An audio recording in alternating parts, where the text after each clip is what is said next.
Þú ert að hlusta á sportþáttinn mánudagskvöld með gesti frá Hæli. Mikið rétt sportáttur með ykkur hérna á þessu mánudagskvöldi. Klukkan er 26:10 og það er 30. mars fyrir þá sem er að hlusta á þetta eftir á. Og já, eins og ég sagði við ykkur áðan, þá ætlum við að fara núna úr körfubolta umræðinni yfir í handboltan. Og línuna er komin Patrikur Jóhannesson, þjálfari Hauka, sem að unnið mitt góðan sigur á Fram í kvöld. Komdu blessa á sællhefningi. Já, sælla blessaður. Og til hamingju með frábæran sigur. Já, takk fyrir það. Við vorum spilum vel í kvöld og í virkilega ánægð með liðið hvernig við mættum með hennar leik og unnum þannig sem samfærandi sigur. Þetta var framliðið náttúrulega, berjast náttúrulega og vissum náttúrulega ekkert hvernig leikurum myndi fara hjá Stjörnun og Val, svo að ég mjög ánægð hvernig við spilum hennar leik. Þetta er einna betri leikjum okkar í vetur. Já. Þannig að þið náðu rífa ykkur úr, tapi úr síðustu umferð og í góðan sigur gegn Frömmurum allána. Já, síðasti leikur á móti Akureyri, hann var engan veginn, við vorum ósáttir með okkur og náðum engan veginn bara frá byrjun við spila nægilega góðan leik og vorum alveg langt frá okkar besta en í dag þá fannst mér bara liðið sína mikinn karakter og bara sína bestu hliðar. Það voru allir mjög virkir og auðvitað varnarleikurinn þéttur og allt það en við vorum líka mjög fjölbreyttir sóknarlega og bara virkilega ánægðir og svona vill maður hafa leikina. Nákvæmlega. En svona, með hvernig tímabilið er að þá er ekki tækt að segja mikið til fyrir úrslitakeppni hvaða liði er að fara að skella hvaða liði? Nei, manni finnst svona, þú veist, ég meina, ef maður sé bara töfluna, ég meina Valsarar eru orðnir deildarmeistarar og hafa kannski verið svona jafnastir og enda með gríðarlega sterkan hóp. Afturreyting kom við skemmtilega óvart þannig séð og þau tvö lið hafa kannski spilað svona jafnast en eins og bara ég tek mitt lið þá vorum við kannski svona framan af vorum ekki að spila nægilega vel og hver svo sem skýringin er á því en svona eftir hléið eða heimsmeistaramótið þá höfum við verið að spila miklu betur og þrátt fyrir að kannski þess að leikja móti Akureyri og Val sem voru ekki nægilega góðir þá voru leikið þar undan einhverju 5-6 sem við vorum að vinna eða gera jafntefli svo ég er að sammála því að þetta er mjög jafnt og deildin hefur verið þannig en kannski eins og ég segi Valur og Afturreyting hafa sýnt svona mestan stöðuleika. Nú er ég að spyrja þig við ert á Suðurland FM, hvernig eru svona suðlendingarnir búin að standa sig þarna hjá þér? Bara mjög vel, þetta eru þú veist að tala Árna Steinn og Nuss, þetta eru algjörir öðlingsdrengir og eins og ég vann alltaf með Árna Steinn í fyrra og átti frábært tímabil og í vetur, það er bara eins og oft gerist í þessu að menn lenda stundum í mótlæti en Árni býr yfir svo miklum krafti og karakter segi ég að hann á eftir að reynast okkur dýrmætur núna í úrslitakeppninni og ég hef mikla trú á honum og hann áttir að ná langt í handboltanum og sama með Janus, hann er yngri og bara frábært að fá hann í mitt lið og ég var lengi búin að reyna að fá hann til mín þar sem ég hef verið þjálfari og hef mikla trú á honum líka svo að fyrst og fremst frábæri persónuleikar og mjög efnilegir handboltamenn sem þau eru bara ákveðin tíma. Ég held að Janus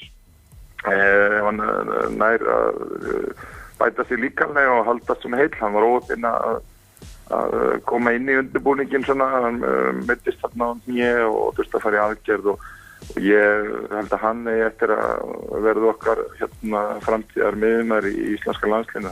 Það held ég sé engin spurning eftir einhver ár. En nú ert þú að hætta þjálfun hjá Haukum í vor og það eru stór verkefni eða ekki framundan hjá þér sem þjálfari Austurríkis?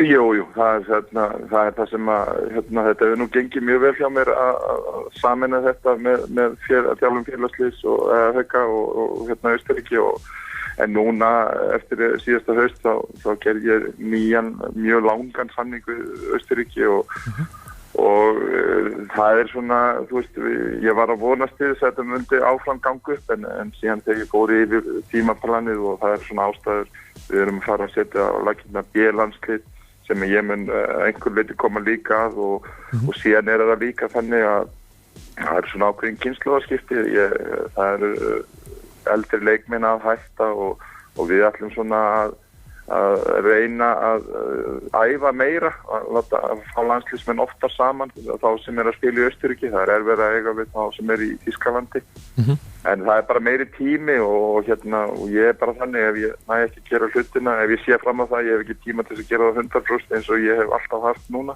með Haukana, þá vil ég ekki taka einhver verkefni að mér og ég var bara að vera heiðarlegur í því, það reynda mjög erfitt því að félagið frábært og tala ekki þessi hópu sem núna, ungur og ferskur og skemmtilegur.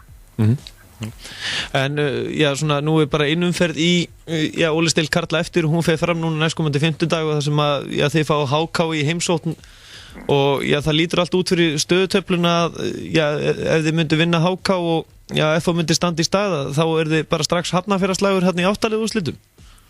Jú, ég meina, þú veist, eins og ég segi, við náttúrulega förum í leikinn og fimmtudaginn og leggjum hann upp bara, við ætlum að vinna hann, það ekki spurning, eins og við gerum alltaf, en jú, ég meina, það verður FA, við fengum FA í fyrra, í því fyrirkomulega sem var og töpum fyrstu 2 leikjunum og unnum síðan næstu 3 og ef það verður FA, þá bara verður það FA og við tökum því og eins og ég segi, ég spá ekki bíða, þetta er það jafnlið og hvort það sé FA eða IR eða ég veit ekki hvað, það verður bara komið í ljós en það bara skemmtilegt og þú veist, maður tekur bara því sem kemur. En hvernig finnst þið fyrirkomulagi núna að hafa 8 úrslitin nú á nýja leik? Myndir ekki segja að það kemur það meiri spenna í það mót þá eða? Jú, ég held að þetta sé betra heldur en var í fyrra skilur og maður sér það bara líka á deildinni, menn að Stjarnan að falla núna í kvöld með einsmarkstapi á móti deildarmeistarunum og maður sér síðan fyrstu deildina, ég menna Grótta, mjög sterkt lið, Víkingarnir og fullt af góðum liðum sem að koma, ég held að það sé bara jákvætt fyrir handboltann að það hefur verið fjölgað og ég sé fram á mjög jafna keppni, ég menna Valsarar spila þá við Framarana og ég menna það líka verið hörkuleiki sem Framararnir unnum nú síðast á Hlíðarenda svo að það segir bara allt þetta og þó ég sé kannski ekki mikið að velta mér upp á öðru liðum, þá held ég að verði bara skemmtileg keppni og bara fyrirkomulega fínt. Svona, rétt í lokin þá verð ég að spyrja þig, Finn, frá því að það náttúrulega langt síðan að þú varst svona leikmaður hérna á Íslandi þannig séð og úrvalsdeildinni, finnst þér boltinn mikið búin að breytast svona í íslenska boltanum?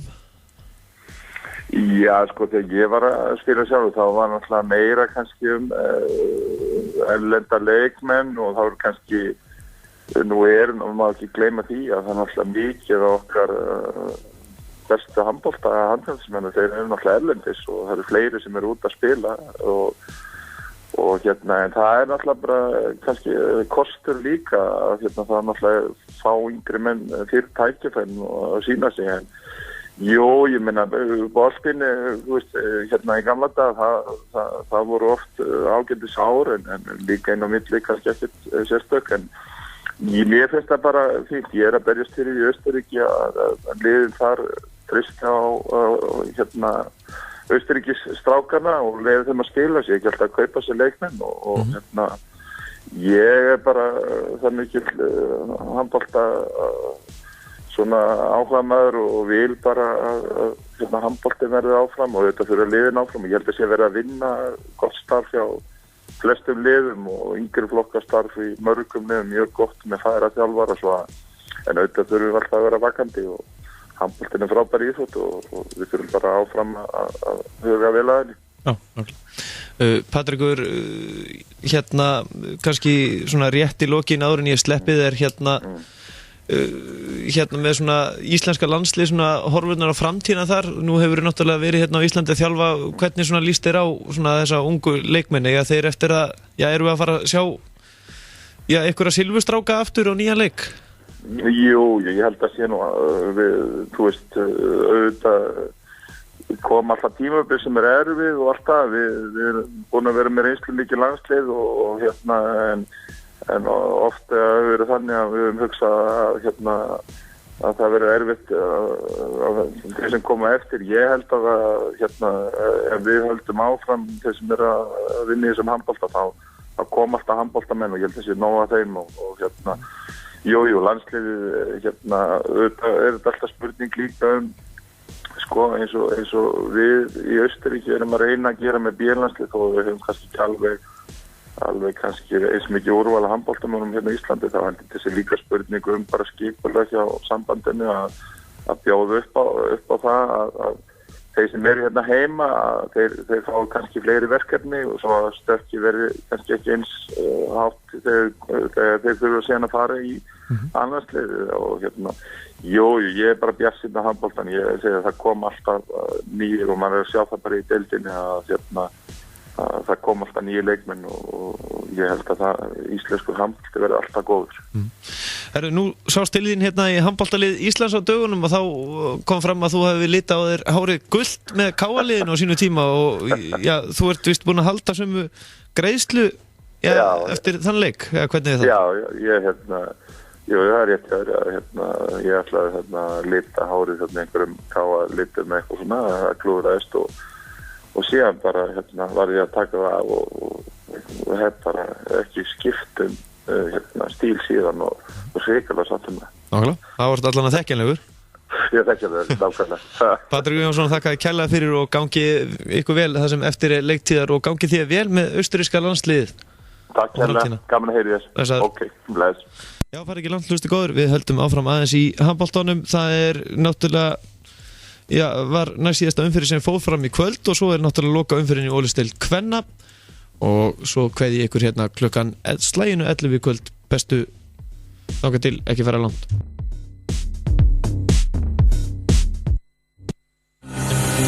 Þú ert að hlusta á Sportþáttinn mánudagskvöld með gesti frá Hæli.